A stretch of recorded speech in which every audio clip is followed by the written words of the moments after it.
de preservar su legado haciendo que otros lleven su nombre, los hijos, los nietos.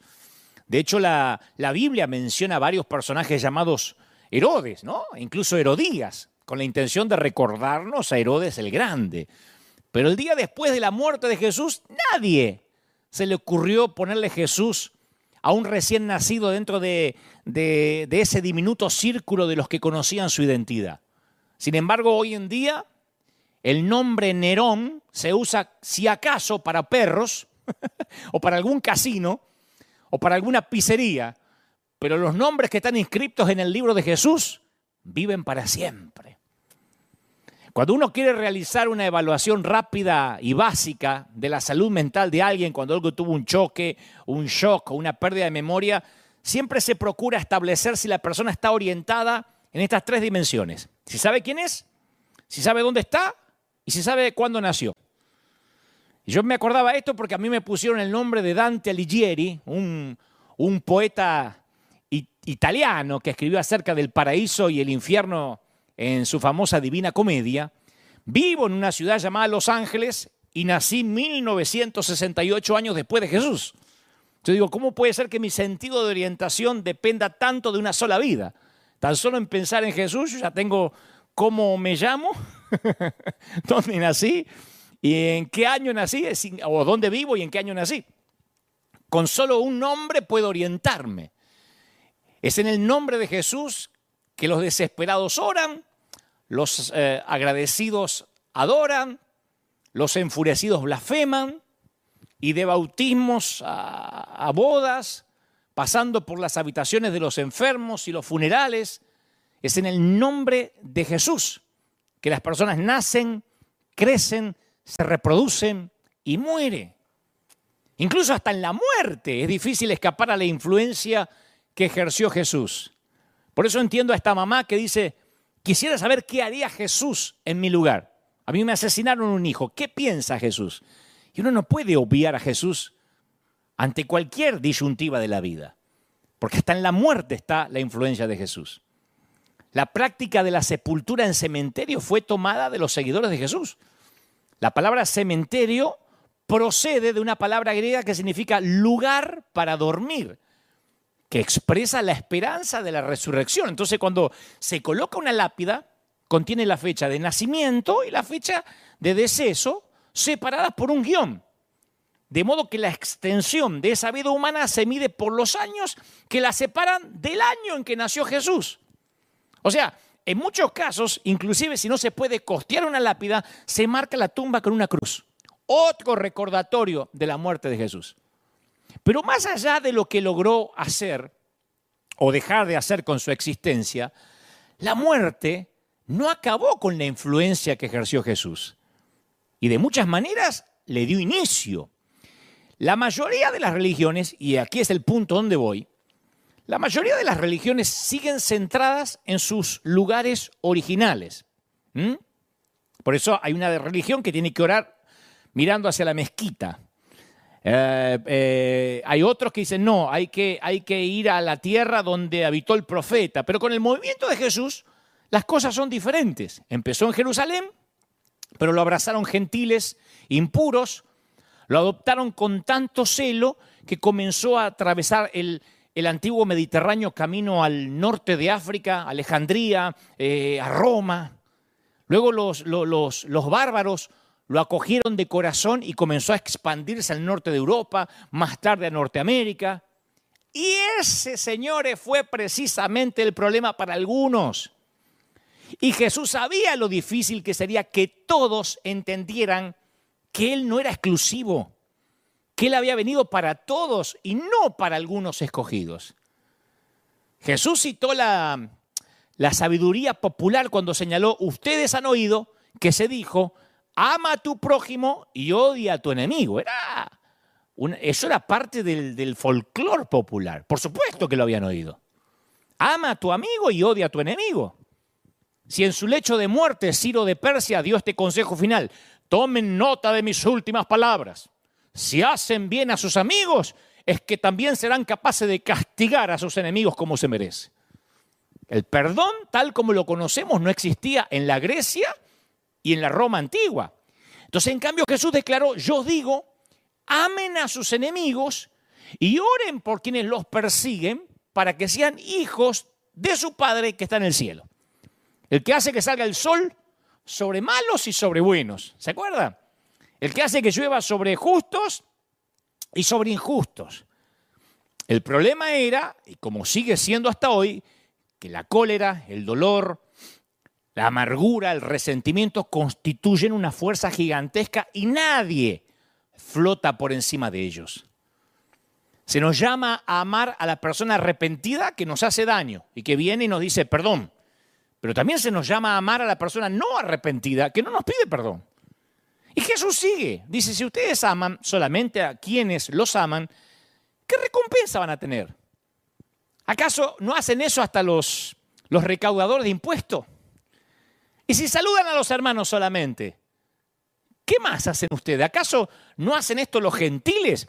Y aquí a veces se nos escapa este detalle que Jesús habla de saludar. ¿Qué es lo más, lo más humilde, lo más insignificante de todas las conductas humanas, o no? Cuando uno saluda a alguien, está reconociendo su existencia y recibiéndolo como cortesía en su mundo. En nuestros días, ¿cómo se dice? Hola. En otros países, ¿qué tal? ¿Qué haces? ¿Qué tal? Hola. Es una palabra. Pero en los días de Jesús el saludo era Shalom Aleká. Shalom Aleká, que quiere decir la paz sea contigo. O sea, no basta con no matar a alguien. Jesús enseña que debemos saludar, orar, pedir y esperar Shalom Aleká, la integridad y la paz de Dios para nuestros enemigos. Pero hasta ahí era teoría, era enseñanza. Che, este Jesús nos dice que hay que amar a los enemigos.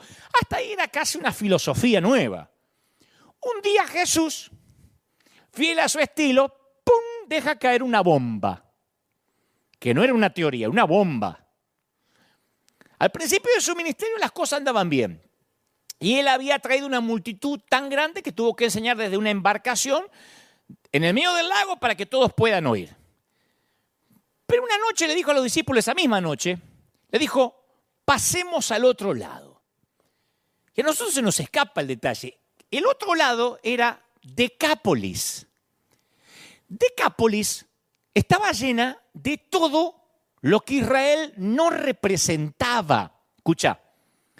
Los judíos consideraban, así decía mi papá, los judíos consideraban el otro lado como el lugar que vivía Satanás.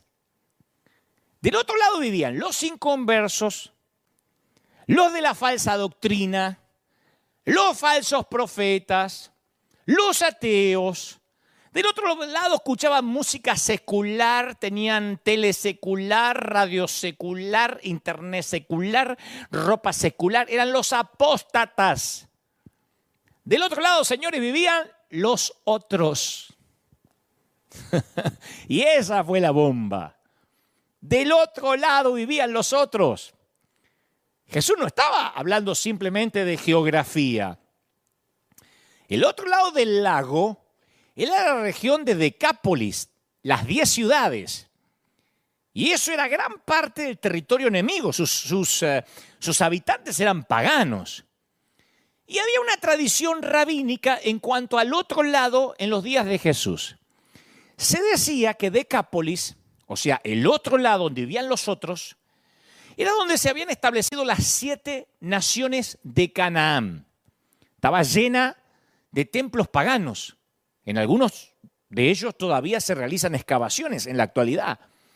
Se destacaba por una exaltación de la violencia, por los excesos sexuales, la codicia, que era todo lo que Israel no representaba.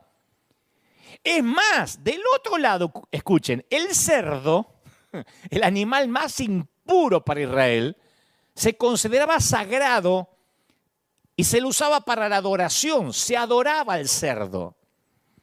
Los judíos consideraban el otro lado como el lugar en el que vivía literalmente el diablo, ahí estaba Satanás. Era oscuro, era perverso, era secular, era opresivo, era demoníaco. Estaban juntando firmas para que el otro lado no existiera más. Nadie iba al otro lado. y menos un rabino. Y en las escrituras hebreas, Dios había prometido expulsar de la tierra prometida a los cananeos, a los hititas, heveos, fereceos, gergeseos, amorreos y jebuseos. Faltan las suegraseos, pero estos eran los 7 nada más. Se los conocía como las 7 naciones de Canaán y se los nombraba de ese modo incluso en los tiempos de Jesús. Pablo mencionó que Dios había derrocado a las 7 naciones de Canaán y les había dado su territorio como herencia a su pueblo. Encima de Decápolis era también centro del poder romano en tiempo de Jesús. Era un búnker romano, había una legión de 6.000 soldados romanos. Era un búnker del gobierno opresor genocida. El símbolo de una legión romana, ¿sabes lo que era? La cabeza de un jabalí, o sea, un cerdo salvaje. No sé cómo lo mirara. Era el peor lugar para ir. Uno dice, ¿era como ir a Las Vegas? No, Las Vegas era como ir a, ¿qué te puedo decir? A Disneylandia. Este era un sitio horrible del otro lado. Y Jesús de manera casual sugirió un día, muchachos, pasemos al otro lado. Fue el primer crossover de la historia. Viste que se usa mucho un crossover en la música, cuando alguien sale de una disciplina y se mete en otra, cuando alguien dice me quiero meter en aquel mundo que es nuevo para mí, voy a hacer un crossover, voy a cruzar. ¿Qué estaba haciendo? ¿No sabía Jesús que el reino es para nuestro lado? Era como si no supiera que del otro lado viven los otros. Como si pensara que ese era su lado. ¿Qué hace este Jesús? Como si creyera que ambos lados le pertenecían. O lo que es peor, que él mismo pertenecía a ambos lados. Como si dijera que todos los pueblos de la tierra ahora iban a ser bendecidos por él. ¡Está loco! Incluso las 7 naciones de Canaán, pasemos al otro lado, dijo Jesús. Vayamos a ver a los otros. Y los discípulos no se alegraron, pero fueron. ¿Qué otra les quedaba? Que iban a hacer una huelga. Había que poner cara de hipócrita y cruzar con Jesús para encontrarse con los otros. Estarían pensando, espero que no nos obliga a que los saludemos a esa gentuza.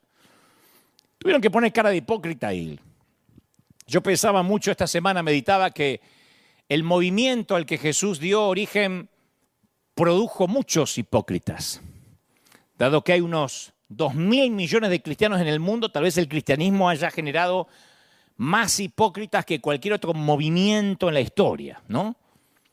Porque creo que la hipocresía religiosa es una de las grandes barreras que se interponen a la fe para cualquier persona que sea medianamente pensante o que esté un poquito por encima de la media intelectual. Cualquiera te dice, ¿por qué hacerse cristiano cuando la iglesia está repleta de hipócritas que a pesar de estar rotos o quebrados, aparenta que son perfectos? La hipocresía es como una enfermedad cardíaca espiritual universal. Tapa las arterias de la gracia. La palabra hipócrita viene de una palabra griega que comúnmente se asociaba con el teatro griego. Los hipócritas eran los actores de un escenario. Los actores por lo general llevaban una máscara para mostrar qué personaje estaban representando, así que el mismo actor que podía ser de rey en el primer acto, hacía de esclavo en el segundo. Por extensión, la palabra llegó a referirse a personas que simulaban un papel, que representaban una actuación. Y en el griego clásico, la palabra hipócrita no era tan punzante como ha llegado a ser para nosotros. Hoy casi se dice a modo de insulto, ¿no? En el primer siglo, uno de los grandes teatros de la época fue construido en una ciudad llamada Séforis, que a menos de 1 hora de Nazaret, Séforis fue construida. Así que no dudo que hay buenas posibilidades de que José y su pequeño hijo aprendiz Jesús hubieran trabajado en proyectos de carpintería, de construcción de edificios en Séforis, porque quedaba muy cerca de donde vivía Jesús y sus padres. Tal vez Jesús, desde su niñez, tal vez se familiarizó con los escenarios, con los teatros y con los hipócritas, es decir, los actores. Pero fue Jesús el que criticó la hipocresía religiosa de una manera que impactó la historia. Cuando Jesús habló de la simulación religiosa, usó el término que se utilizaba para los que representaban papeles en el teatro. Y eso es porque hay un yo público visible, que lo hemos hablado, un yo público visible ante todos, que es ante el mundo que me rodea. Todos tenemos un yo público. Pasamos mucho tiempo manejando la imagen de ese yo público. Y después existe un yo privado, que no resulta evidente para el mundo. De hecho, tal vez ni uno mismo conozca las profundidades del yo privado, porque tiene que ver con el propio corazón, y Jesús dice que solo Dios conoce el corazón en profundidad. Y eso es lo que más importa. Este es el punto, señores. La condición del corazón. La enseñanza de Jesús con respecto a la condición del corazón fue tan penetrante que ingresó en el vocabulario moral de la raza humana. La palabra hipócrita se usa 17 veces en el Nuevo Testamento. Y cada vez que se usa, adivina, cada vez que se usa, ¿sabes quién lo usa? ¿Quién lo hace? Jesús. Sabemos de muy pocas palabras que son tan singularmente suyas. Viste que a una persona se las conoce por los gestos, por las palabras, hacen memes a veces con las frases de algunos que suelen ser monotemáticos o repetitivos. Bueno, Jesús repetía la palabra hipócrita, por lo menos 17 veces. Y los registros literarios muestran claramente que solo Jesús fue el que introdujo ese término, hipocresía, en el registro moral del mundo occidental. O sea que lo que sucede en el corazón, que es invisible y solo Dios puede conocer, es lo que hace tan patente lo horrible de la hipocresía. La simulación, el fingimiento, la actuación en el ámbito público. Eso es lo que hace tan repugnante el fingimiento, que Jesús, que Dios conoce los corazones. Es como tener la visión de rayos X que se alegaba que tenía Superman, que podía ver debajo de la ropa. Entonces, como Dios ve nuestro corazón, es casi inaudito que finjamos en una iglesia, por ejemplo. El sermón más viral, más revolucionario de Jesús, si tuvo un título, se tituló ¡Ay de ustedes! Eso es un título. Yo, viste que soy más sencillo, pongo los otros. El Señor titulaba ¡Ay de ustedes! Jesús declaró que Dios no tolera la hipocresía. Claro, esta enseñanza, esta prédica desató una revolución en el mundo antiguo. Y Jesús dirigió gran parte de su enseñanza referida a la hipocresía, a los eruditos conocidos como fariseos. En nuestros días la palabra fariseo casi se ha vuelto una caricatura.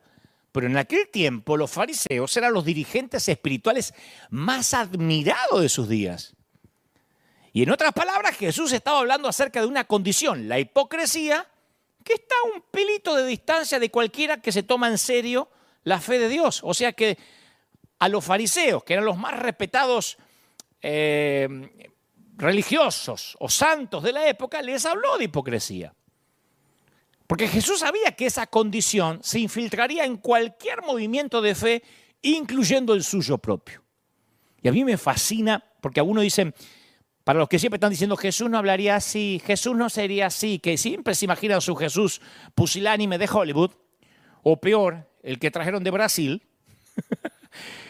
Cuando Jesús predicaba, cuando les predicaba a los estudiosos, a los religiosos, decía, ¡ay de ustedes, maestros de la ley, fariseos, hipócritas! Les cierran a los demás el reino de los cielos y ni entran ustedes, ni dejan entrar a los que intentan hacerlo. ¡Ay de ustedes, maestros de la ley, fariseos, hipócritas! Recorren tierra y mar para ganar un solo miembro, un solo adepto. Y cuando lo logran, lo hacen 2 veces más merecedor del infierno que ustedes. ¡Ay de ustedes, guías ciegos! ¡Ay de ustedes, maestros de la ley, fariseos, hipócritas! Dan el diezmo de sus especias, pero descuidan los asuntos más importantes de la ley, tales como la justicia, la misericordia, la fidelidad. ¡Ay de ustedes, maestros de la ley, fariseos, hipócritas! Actores. Limpian el exterior del vaso y del plato, pero por dentro están llenos de robo y de desenfreno. ¡Ay de ustedes, maestros de la ley, fariseos, hipócritas, que son sepulcros pintados por fuera! ¡Ay de ustedes, maestros de la ley, fariseos, hipócritas, serpientes, camada de víboras! ¿Cómo van a escapar de la condenación del infierno? ¡Oh! Como alguien que predica hace 30 años de fe, yo quedo pasmado ante la valentía de Jesús.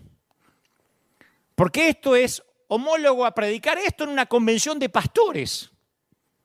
Está toda la pastoral de la ciudad y el mensaje se llama "ay de ustedes", que se vuelven locos para ganar un miembro y cuando lo encuentran lo hacen merecedor del infierno. Yo no creo que le levantaran una ofrenda de amor al siervo, ¿eh?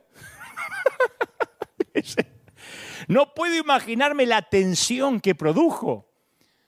Cuando escucho este mensaje, cuando leo cómo predicó, digo, con razón se ganó enemigos. Y me impacta el hecho que él usara las advertencias más fuertes, que él hablara de la condenación del infierno, no como advertencias dirigidas a personas fuera de la comunidad de fe, sino a los que estaban dentro o los que creían estarlo. Nunca van a ver al Señor Jesús hablarle así duro a los pecadores. Y en ese mensaje que le habló a la pastoral, o sea, a nosotros, usó ilustraciones para transmitir su comprensión de la naturaleza humana y el corazón humano. Usó la figura del vaso sucio. Jesús no estaba hablando de cómo lavar platos o cómo lavar vasos. La limpieza ritual era parte importante de la religión. La Mishnah, que son las enseñanzas acerca justamente de cómo guardar la ley, hacía todo lo posible empezando para purificarse, empezando con todos los utensilios, tienen una parte de adentro y una parte de afuera. Jesús estaba utilizando ese ritual bien conocido para los judíos para señalar un significado más profundo. Todas las personas tienen una parte interna y una parte externa, un yo interno y un yo externo. Y lo que más le interesa a Dios, ¿sabes qué es? El interior de las personas. Por eso es ridículo decir que las mujeres u hombres que se visten de tal o cual manera deben ser puros y tienen la sana doctrina, porque el interior sucio del vaso es la condición caída. La parte externa lavada es lo que caracteriza la hipocresía. Llenos de veneno, pero lavados por fuera. Y el Señor sigue. ¿Por qué alguien quiere pintar, blanquear un sepulcro? ¿Por qué uno quisiera blanquear un sepulcro? Yo te voy a decir porque para hacer que la gente piense que adentro hay vida y no muerte. Para eso se pinta un sepulcro, para disimular que es un sepulcro.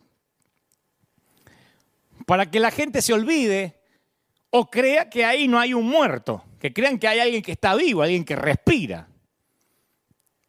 Además dan un diezmo de sus especias, un diminuto aspecto de las vidas financieras para convencer a todos los fieles que son. Mirá, hasta de las cosas chiquititas diezmo yo. Y eran vasos sucios. Estaban diciendo, yo te engaño para que pienses que soy mejor de lo que soy. Es lo que solemos hacer. Escondo mi bronca por vos detrás de una sonrisa amable. Que Dios te bendiga. Pretendo ayudarte cuando en realidad espero que fracases. Así es la gente, hay gente que suele escribir en las redes, ¿no? Con todo respeto. Y después arrojan su diarrea verbal. O arrojan su veneno condenatorio y terminan diciendo, pero que Dios lo bendiga. Y viste que escriben, no solo a mí, a un montón de hombres de Dios, arrepiéntete, apóstata, vas a arder en el infierno. Y después ponen, seguiré orando por usted. Claro, me muestro cariñoso, pero por dentro estoy lleno de crítica y de egoísmo. Hasta puedo incluso convencerme yo mismo de que soy consagrado, que estoy lleno de amor, que soy amable. Puedo ser hipócrita sin saberlo. Debido al énfasis que Jesús pone en cuanto al corazón, la bondad no empieza con la conducta apropiada. Empieza con una apertura a la verdad descarnada. El Señor dijo, si se mantienen fieles a mis enseñanzas, serán realmente mis discípulos, conocerán la verdad. ¿Y qué va a ser la verdad? ¿Qué nos va a hacer? Libres. Pero primero que hay que conocer, la verdad. La verdad nos va a hacer libres. ¡Aleluya! Todo el mundo dice amén con eso. Pero la verdad a lo mejor te da un shock de sinceridad brutal, de sincericidio espiritual. Decía una película, Cuestión de Honor, creo que era Jack Nicholson, le decía a Tom Cruise, tú no estás preparado para la verdad. Y la pregunta es, ¿estamos preparados para la verdad? Vamos a hacer un experimento mental. Imagínate que vas a buscar tu automóvil después que te han hecho una alineación, ¿no? Que te alinearon las ruedas. Y le dijiste al mecánico, hacerle una revisión general. Cuando vas, el mecánico te dice, mire, el auto está en excelente forma, se ve que usted tiene una gran capacidad como para cuidar bien de su auto, no hay que hacerle nada, y te vas feliz. Ese mismo día te fallan los frenos, casi te llevas puesto un peatón que cruzó en bicicleta y descubrís que el líquido de freno se acabó. Podías haber muerto o matado a alguien y terminar preso. Entonces regresás al mecánico y le decís, pero escúcheme, ¿por qué no me dijo que faltaba líquido de freno? Y el mecánico te dice, bueno, yo no quería que usted se sintiera mal, amargarlo con que le faltaba líquido. Yo sé que tenía que ser franco, pero si soy franco, a lo mejor se iba a enojar conmigo. Yo quiero que este sea un lugar que la gente se sienta segura, querida, aceptada. Yo estoy seguro que te enojaría y le diría, yo no vine para que usted me empodere el ego. Cuando se trata de mi auto, yo quiero la verdad. Salí de ahí enojado y te vas a hacer un examen físico. Y el médico te dice, usted es un espécimen físico. Tiene el cuerpo de un Adonis, de un atleta olímpico, parece un argentino. Merece que se lo felicite, che. Y más tarde, ese mismo día, al subir las escaleras te falla el corazón. Y descubrí que las arterias están tapadas, que tuviste a un segundo de toparte con la muerte. Volvés al médico y le decís, pero ¿por qué no me dijo que tengo las arterias comprometidas? Dice, bueno, yo sé que su cuerpo está en peor forma que una morcilla, pero si le digo a la gente esas cosas, se ofenden y no quieren venir más, es mal negocio. No me mandan más dinero, no me quieren pagar. Yo creo que usted es un lugar confiable, que usted venga al hospital y sienta que acá se lo ama, que se lo acepta. ¿Te enojarías? ¿Qué le dirías al médico? Cuando se trata de mi cuerpo, quiero la verdad. Y la verdad a veces no es buena, o por lo menos no suena bien. Y Jesús comenzó a introducir el poder de la verdad en el ámbito de la religión. La religión funcionaba como este mecánico y como este médico. La verdad siempre espanta a clientes que no la quieren saber. Y a mí me resulta irónico que tal vez ninguna otra religión haya producido tantos hipócritas como el cristianismo. Y me resulta muy doloroso que hay mucha hipocresía también en mí. Yo soy el principal hipócrita, y yo también pertenezco al cristianismo. No es que yo estoy hablando de afuera como que yo soy un musulmán que critico a los cristianos. Yo también. Pero ¿sabés qué me reconforta? Que nadie jamás haya diagnosticado y denunciado la hipocresía con más poder que el fundador del cristianismo y que sin embargo nadie jamás le haya ofrecido a esos mismos hipócritas tanta esperanza. Por eso que sigo predicando. Y ahora Jesús, a todos estos muchachos que van a poner cara de hipócritas cuando crucen al otro lado, les dice que se tienen que codear con los otros. Y sabe que ellos van a ser hipócritas, porque no soportan ni siquiera pensar que van a ir a ver a los otros. Y la Biblia narra que cuando llegaron las grandes multitudes a los que los discípulos estaban acostumbrados, brillaban por la ausencia. Fracasó el ministerio de Jesús del otro lado, porque el único comité de bienvenida estaba compuesto por un solo individuo, poseído por demonios, loco, atormentado, que vivía en los sepulcros y se mutilaba a sí mismo. Estaba tan trastornado que habían tenido que expulsarlo de su propia comunidad. Y cayó de rodillas ante Jesús. La mayoría conoce la historia. Dijo, ¿qué tienes conmigo? En el nombre de Dios no me atormentes. Y Jesús le preguntó al espíritu malo, ¿cómo te llamas? Y la respuesta fue, me llamo Legión, porque somos muchos. Y legión es una palabra fuerte en este relato. porque había una legión de soldados extranjeros que vivían ahí del otro lado. Y esa palabra era un recordatorio de que había enemigos por todas partes, no solo dentro del loco, sino que había legión literalmente de soldados del gobierno de facto alrededor. Y los espíritus pidieron que los enviara a los cerdos, que se terminaron después suicidando en un despeñadero. Y la respuesta de la gente fue fascinante, porque dice la Biblia que los que cuidaban los puercos corrieron e informaron la liberación del hombre. Y los otros vinieron para ver qué había sucedido. Vieron al hombre lunático vestido en sus cabales y los otros no respondieron a este milagro como en Galilea, como en Jerusalén. No empezaron a traer a Jesús a sus niños enfermos ni a sus amigos lisiados. Le suplicaron que se fuera. ¿Por qué? Porque él tenía poder, pero no era uno de ellos. Era alguien con poder que pertenecía al otro lado. Y ellos tenían muy claro que eran los otros. Y a lo mejor podría usar su poder para hacerles daño. Y Jesús, como no se queda donde no lo invitan, aceptó y se fue. Y el hombre que había estado poseído por el demonio le rogó que le dejara ir con él. Y Jesús, que hasta ese momento le había estado diciendo todo, síganme, síganme, a este le dijo no. Andá y contá tu experiencia. Imagínate cómo se sentiría el hombre mientras la barca se alejaba de él. Pero hizo lo que Jesús le pidió. Le contó a la gente de Decápolis todo lo que Jesús había hecho por él. Y toda la gente se quedó asombrada, dice las Escrituras.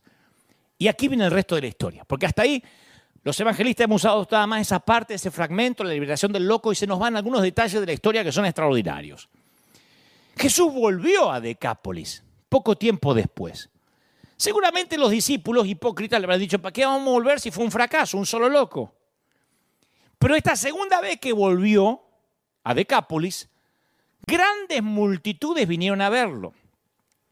Y dice que lo siguieron por toda la región y donde oían que él estaba, les llevaban en camillas a los que tenían enfermedades, donde quiera que iba, pueblos, ciudades, caseríos de la Decápolis, traían los enfermos.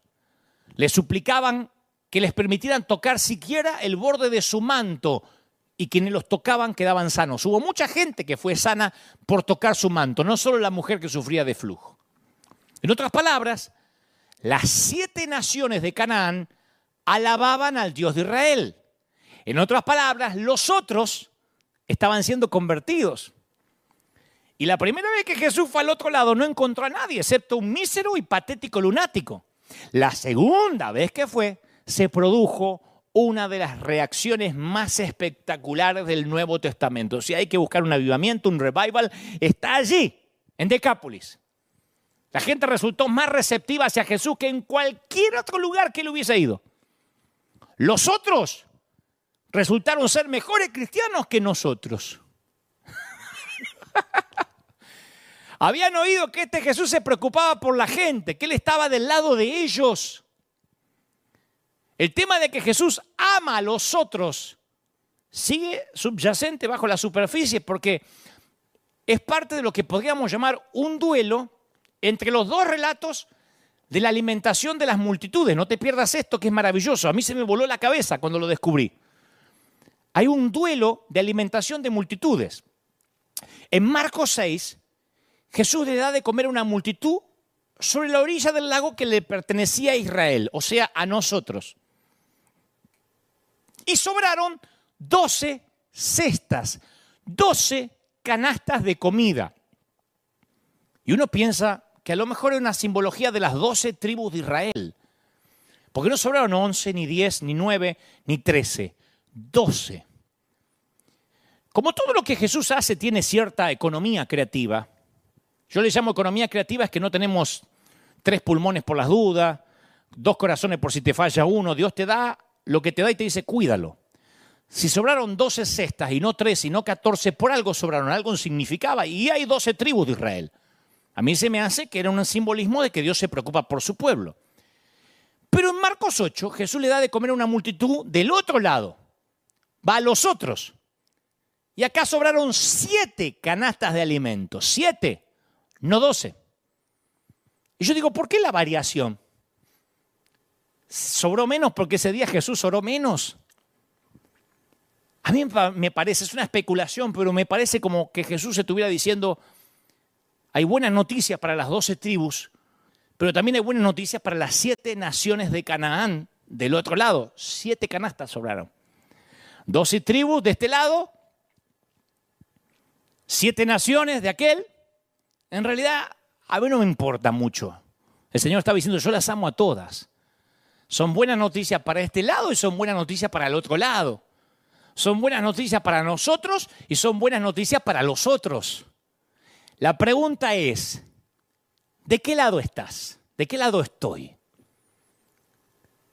Por eso siento que este mensaje es para los que siempre se sintieron los otros en la iglesia. Dios me mostraba mucha gente que por años se congregó y nunca dejó o nunca dejaron de hacerlo sentir como que era parte de los otros. Porque a lo mejor no te integrabas a la célula, porque a lo mejor no seguías la doctrina, te vestías diferente, porque estabas divorciándote, porque venías divorciado, porque no sé, porque eras mamá soltera, porque eras gay, no tengo la menor idea, porque luchabas con un pecado oculto, pero yo dirijo mi mensaje hoy a mucha gente que por muchos años se sintió parte de los otros. ¿Viste esa gente rara que dice, yo no encajaba en la iglesia? No estoy hablando de pecadores, inconversos, porque en todo caso todos somos pecadores, salvados por gracia. No estoy hablando de la gente rara porque tenía triple vida, estoy hablando de la gente que nunca encajó, que hay muchísima. Me escriben en las redes y me lo están diciendo ahora frente a la pantalla. Sí, yo fui de esa gente rara, que siempre tuve mi cuota de dudas, que yo no encajaba, los otros. A esos otros, va dirigido este mensaje, a los que pensaban que las 12 cestas llenas siempre iban a ser de este lado y que no había 7 canastas para allá. Pero Jesús ama acá y ama allá, está acá y cruza. El Señor ama a estos que se consideran enteros y ama a los otros que se consideran rotos. La enseñanza de amar a los enemigos tal vez sea la enseñanza más conocida de Jesús y la que más se transgrede. Porque siempre los seres humanos solemos colocarnos en alguno de los dos lados, o de este lado o de aquel. O soy nosotros o soy los otros. O somos nosotros o somos los otros. Pero siempre estamos de un lado. Y tendemos a dividir la raza humana en nosotros y ellos. Y sucede por razones religiosas, pero también puede suceder por una cuestión de etnia, de cultura, de idioma. No, es que esos son hispanos, son argentinos, es que son colombianos. ¿Y qué podés esperar de un argentino? ¿Y qué podés esperar de un boliviano? ¿Qué querés si este es gringo? Nosotros solemos discriminar a los otros por muchas razones. Si este es bautista, ¿qué podés esperar de un pentecostal? ¿Y qué podés esperar de un reformado? Si este es católico. Una vez escuché a un predicador contar que existe un arbusto de flores llamado hortensia, y si la plantás en Estados Unidos, la hortensia da flores rosadas. Si la plantás en Brasil o en Argentina, produce flores azules. Si la plantás en Ecuador, produce flores rojas, pero nunca la hortensia va a producir espinas o cardos, porque esas características no están en su ADN. Y del mismo modo, cuando se planta una iglesia y se la deja sin el control de la tradición, sin interferencias denominacionales, produce un producto vivo que puede mostrar diferencias culturales, pero tiene el mismo fruto básico. Y aunque los vemos como los otros, es el mismo fruto. A veces vemos por internet iglesias que cantan y adoran. ¿Ustedes vieron iglesia de cubano? A mí me fascinan porque donde hay cubano hay candela. Yo he estado en Miami, en la iglesia de cubano, aleluya, que se me murió mi mujer, alabado. Desde que salieron de Cuba hay gozo y alegría y no pueden disfrutar los funerales pobres porque se viven riendo. Uno los mira y dice, pero qué libertinaje. No, es cultural. Somos diferentes. Ahora uno no puede decir, esos son espinas y cardos. Es el mismo fruto. Lo que cambia es el color de la flor. Sin embargo, dos de las palabras más poderosas que utiliza la raza humana son nosotros y ellos. Y si alguien está dentro de nuestro grupo de pertenencia, tendemos a magnificar las cualidades positivas y hacer la vista gorda si tiene algún defecto. Pero si alguien se encuentra fuera de nuestro grupo, buscamos lo malo y pasamos por alto si tiene algo bueno. Consideramos a cada miembro de nosotros como un individuo único, pero pensamos en ellos como si fueran todos iguales. ¿Qué podés esperar si estos son los desarreglados de la otra iglesia? El nosotros contra ellos es tan viejo como Caín y Abel. Abel cuidaba rebaños y Caín trabajaba la tierra. Y Jesús se consideraba a sí mismo como el hombre de ambos lados. Pero claro, sus hombres sucumbían ante el nosotros y los otros. ¿Vos sabías que el nombre de cristianos fue un apodo peyorativo, un insulto? Viste que ahora decimos, soy cristiano. Y es un insulto que los paganos le pusieron a los creyentes. El historiador Tácito hablaba de una raza de hombres detestada por sus prácticas ridículas, perversas. Eran conocidos vulgarmente como cristianos. ¿Y qué hicieron los cristianos? Le devolvieron el favor. Inventaron la palabra pagano, que fue acuñada por los cristianos a partir de la palabra latina pagani, que significaba pueblerino, civil. Entonces los cristianos la usaban para referirse a los que no se habían enlistado a través del bautismo a convertirse en soldados de Cristo, civiles, paganos, pueblerinos. Y como si fuese poco, los que seguimos a Jesús nos hacemos famosos por enfrentarnos entre nosotros. Dicen que somos el único ejército que remata a sus heridos. O que cuando uno cae en desgracia, nos peleamos para ver quién lo avergüenza más rápido, quién lo expone más. A mí siempre me sorprende, me dediqué mucho tiempo a estudiar la vida de David, solo por una frase. De todos los hombres que engalanan la Biblia desde Génesis a Apocalipsis, siempre me llamó la atención de David, solo por una frase que Dios dice respecto a él, que era un hombre conforme a su corazón, porque es el mayor halago que un hombre, que una mujer se puede llevar, que Dios te diga, tenés un corazón como el mío. Cuando un enamorado le dice a su enamorado o viceversa, tenés un corazón igual al mío, eso significa mucho. Y que Dios diga, tenés un corazón igual al mío, a mí me han hecho estudiar por qué alguien que fue adúltero, que fue asesino, que metió la pata, que mintió, Dios mantuvo, tiene el corazón como el mío. Una de las razones, solo tengo tiempo para una. Otro día hablaría de todas las razones por las cuales creo David se mereció este halago. Una de las razones es que David cubría a los suyos. En la derrota de los amonitas y los sirios en Primera de Crónicas 19 hay una gema escondida. Primera de Crónicas 19, después léelo con tranquilidad. Resulta que murió un rey que David conocía, de otra nación. Entonces David envía a alguno de sus hombres a darle condolencias al hijo del rey, al príncipe. Dice, vayan a darle las condolencias, vayan a consolarlo. Pero resulta que este hijo llamado Anún era medio desgraciado. Era un desagradecido y mal pensado, nada que ver con el viejo que acababa de morir. Y supuso que la comitiva que mandó David eran espías para atacarlo, en vez de gente que David de buen corazón mandó a dar condolencias. Y dice, no los envió David para reconocer e inspeccionar la ciudad y destruirla.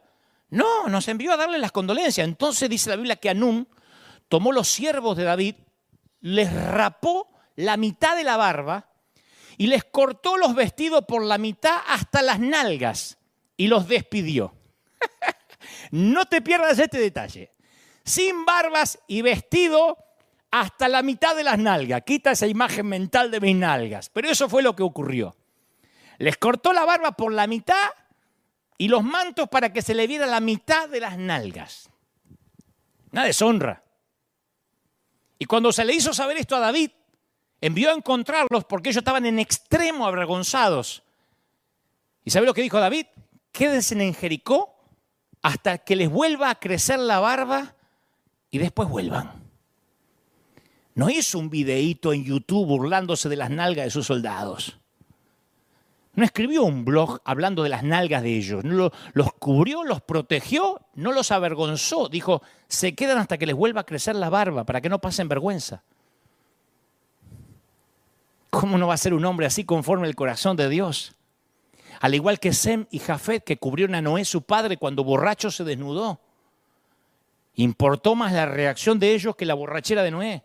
La Biblia no dedica un versículo más a por qué razón se emborrachó Noé y qué consecuencias trajo la borrachera de Noé. Dice que aquel Cam que se burló vio su desnudez y Noé, cuando se le pasó la borrachera y estaba con la resaca, dijo: maldito seas, Canaán, serás sirviente de tus dos hermanos. Hasta el día de hoy, los descendientes de Cam son los que habitan en Palestina. Y la disputa no se terminó hasta el día de la fecha. De hecho, el nombre geográfico es Canaán, no Palestina, que es un invento romano. Y no estoy hablando de encubrir el pecado, porque una cosa es no encubrir el pecado y otra muy distinta es el canibalismo público. Hace poco un ministro contó que atravesaba un divorcio y la noticia se regó más rápido que cualquiera de sus cruzadas y se llenó el internet de blog, de opinólogos, de video, de explicólogos, de creyentes, la mayoría dilapidándolo. Una gran mayoría de gente celebrándolo.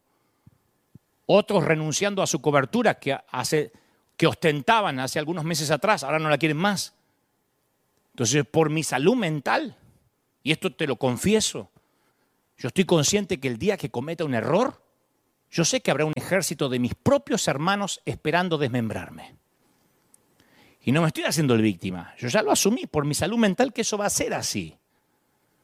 Porque hay mucha gente que no sabe cubrir, y no estoy hablando de tapar el pecado, que no sabe lo que significa honrar, y lo único que sabe es deshonrar. Yo leía que los buitres no tienen garras como las águilas o los halcones, tienen unas torpes zarpas diseñadas para agarrar, no para acuchillar. Así que no son cazadores. El pico del buitre no está diseñado para matar, sino para arrancar, para estirar, para desgarrar. Y son aves veleras que aprovechan las corrientes térmicas para sostenerse en el aire sin el menor esfuerzo. Pueden pasar horas en en el aire. Son aves necrófagas. Llevan miles de años especializándose en el ejercicio de una función fundamental: hacer desaparecer los cadáveres de los grandes mamíferos y del ganado. Y son inmensamente holgazanes los buitres.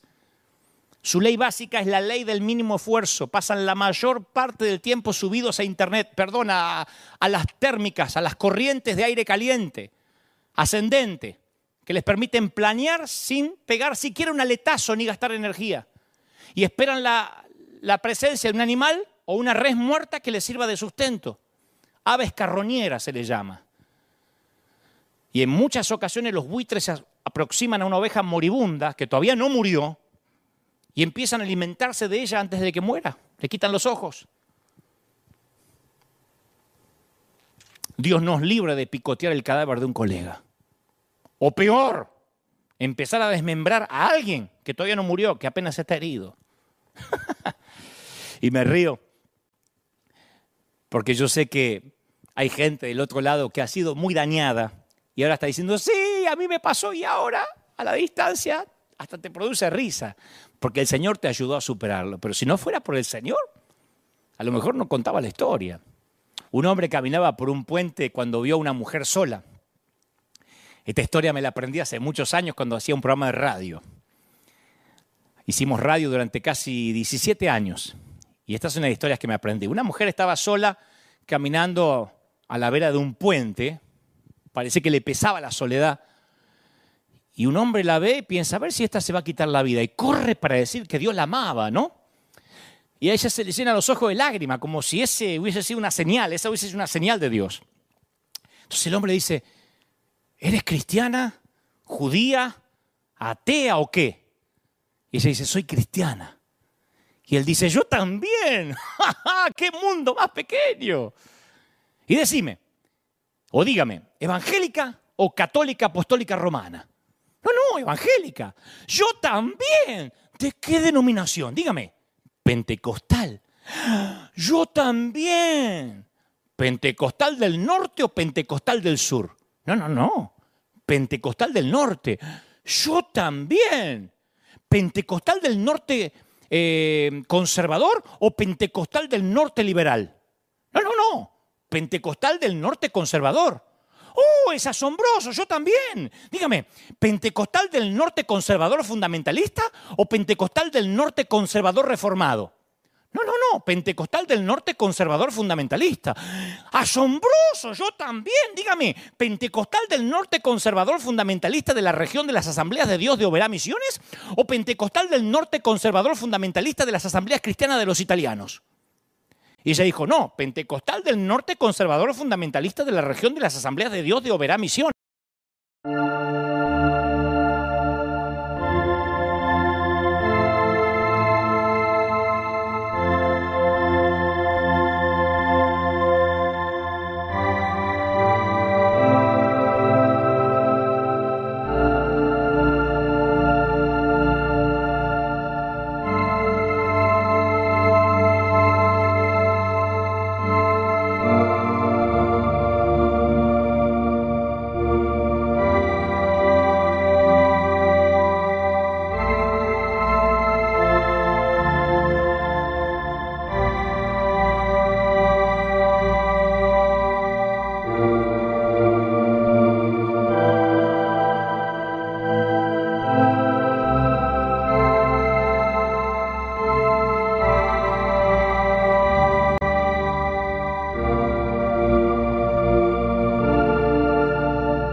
Pero volvamos a la experiencia de María y Omar, con el que empecé este mensaje.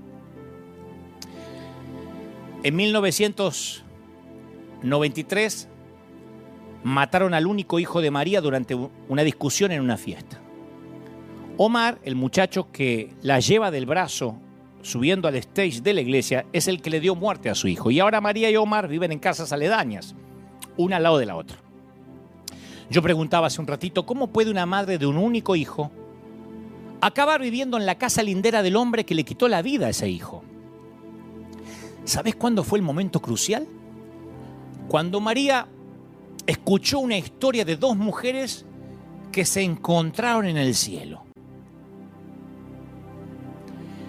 Y estas dos mujeres, por el tipo de coronas que llevaban, se dieron cuenta de que ambas eran madres. Y cada una quería conocer la experiencia de la otra. Y una empezó diciendo, yo hubiera tomado el lugar de mi hijo en la cruz. Y la otra retrocede un paso y dice, tú eres la madre de Jesús. Y cayó de rodillas. Y la otra le limpió la lágrima y le dijo, dime quién es tu hijo para que yo también pueda afligirme contigo. La otra madre le dijo, mi hijo es Judas Iscariote, el que entregó al tuyo. Ese fue el fin del poema, pero el principio del peregrinaje de esta mujer cuando escuchó la historia. María decidió que su llamado era ayudar a las madres de hijos asesinados y a las madres de hijos que habían quitado vidas, para que se reunieran y se sanaran juntas. Ambas eran madres, la madre de los asesinos y las madres de los asesinados. Pero antes de incursionar en ese ministerio tenía que enfrentar la realidad de su propio corazón. Después de 12 años decidió que para ser libre tenía que enfrentar el objeto de su dolor, para ver si en realidad lo había perdonado. Así que fue a hablar con los funcionarios del programa legal del departamento correccional y le advirtieron, señora, no se va a encontrar con el muchacho de 16 años que mató a su hijo, ¿eh? Ahora es un hombre, ha estado 12 años en la cárcel, es un adulto. Y la vida de la prisión lo moldeó, le cambió el carácter, ha estado ahí más de una década. Pero con todo ella insistió en que quería verlo. Los funcionarios fueron a hablar con Omar y a él no le interesaba el asunto. Dijo, ¿por qué tengo que ver a esa mujer? Solo quiere culparme y hacerme daño. Porque claro, él no estaba listo todavía. María esperó 9 meses. Habló de vuelta con los oficiales y ellos volvieron a preguntarle a Omar. Y algo había estado trabajando en la mente de Omar y accedió. María cuenta que ella fue la que inició la primera conversación con Omar con un pensamiento quirúrgicamente cuidado, ¿no? Preparado. Le dijo, yo no te conozco, Omar, y tú no me conoces, aunque conocías a mi hijo. ¿Por qué no empezamos de ahí, a conocernos? Y la idea de que ella quería conocerlo antes de juzgarlo, de alguna manera calmó el espíritu del hombre. Y él decidió confiar en el proceso, hablaron por horas. Cuando terminó la primera entrevista, Omar le preguntó a María si podía darle un abrazo y ella dijo que sí. Y cuando los brazos de él la estrecharon, se desató la inundación. Se echó a llorar ella. Omar diría más tarde, yo había estado en la cárcel 12 años, junto a criminales de lo peor, endurecidos, pero ese fue el momento más aterrador de toda mi vida. Y desde ese momento se hizo un vínculo entre María y Omar. Ella iba a visitarlo y hablaban, ella tenía que estar dispuesta a entender su versión acerca de lo que había pasado y él tenía que estar dispuesto a ver que lo que le había robado a ella, que era su hijo. Y en diciembre del 2009, Omar fue puesto en libertad. Y María decidió organizar para él una fiesta de bienvenida al mundo exterior. Les pidió a algunas monjas que vivían cerca que le ayudaran. Y el dueño del edificio en el que vivía María tuvo una idea. Le dijo, ¿qué tal si invitas a Omar a vivir aquí en este condominio, en el departamento que se renta al lado tuyo? Y ella dijo, nunca va a aceptar. Bueno, pero pregúntale. Y ella lo hizo. Aceptó. Ahora él vive a una puerta de distancia. Está estudiando y tiene un trabajo. A veces, dice Omar, cuando me siento alicaído, desalentado, cuando las cosas marchan mal, miro a María y me digo, vamos. Ella me dio otra oportunidad. Tengo que darme yo mismo otra oportunidad. A veces hablamos del perdón como una herramienta para que la víctima se libere del dolor, pero es eso y mucho más. Omar y María se han entregado el uno al otro dones que ninguno otro había conocido sin el milagro del perdón. Y eso sucedió porque hace mucho tiempo alguien dijo: ama a tu prójimo y ama a tu enemigo. Por eso María, cuando dijo: me encantaría saber qué haría Jesús en mi lugar, descubrió: ama a tu prójimo y ama a tu enemigo. Y se encontró con la historia probable de que la madre de Jesús y la madre de Judas Iscariote tuvieron que encontrarse en el cielo. Esto incluye que tengas que amar a los predicadores raros como yo, que cuando le preguntan si es pastor prefiere decir que es artista. Pero aún así el Señor ordena: ama a tu enemigo, ama a los otros. Y resulta que uno de esos otros, en el caso de María, se convirtió en su vecino. ¿No será que unos cuantos de aquellos otros se tendrían que convertir en nuestros vecinos? Vamos a orar. Quiero orar por los que están del otro lado, por los que se han sentido otros, por los que se han sentido discriminados, por los que por muchos años han sentido que la iglesia, las instituciones los han dejado de lado y no has entendido por qué. Porque quiero orar por dos tipos de personas: los Omares y las Marías. Quiero orar por los que le quitaron vidas y por los que quitaron vidas. Quiero orar por los que sufrieron el infortunio de perder seres queridos, de perder cosas valiosas, y por los que quitaron vidas valiosas. Quiero orar por los hipócritas que en nombre de la religión hicieron mucho daño y están ahora mirándome. Pero quiero orar por los dañados también. Quiero que oremos todos del mismo lado. ¿Sí? Quiero que los del otro lado y los de este lado nos unamos en la misma oración. Quiero que los ministros que han sufrido el ataque de aquellos que han fungido como buitres por años reciban esta oración de sanidad ahora. Te digo de consiervo a consiervo, por tu salud mental, sí. Siempre va a haber un grupo que te va a dilapidar apenas fracases en público. La mayoría son los que ahora te dicen: bravo, dame tu paternidad, estoy contigo, eres increíble, qué predicador, cómo te ama el Señor, eres un ángel encarnado. Esos son los que cuando fracases, cuando tu matrimonio no vaya bien, cuando tengas un problema con tu hijo, cuando las cosas se pongan feas, cuando te enfermes, dirán: algo habrá hecho el pastor. Tenía que pagar, por eso ahora es una secta, por eso ahora Dios quitó su mano. Van a ser los mismos que hoy te aplauden. No soy pesimista ni estoy enojado. Le pasó a Jesús. No quedó uno de los 12 al pie de la cruz. Le lavó los pies a esos muchachos y todos esos pies salieron corriendo. Un par de esos pies fueron corriendo al patio de Caifás a entregarlo. Porque nosotros pensamos de que tendremos fidelidad eterna de nuestros discípulos. La gente, algunos seguirán y te amarán por lo que eres, y otros simplemente te aman por tu yo externo, por lo que muestras. No los culpemos, oremos por ellos.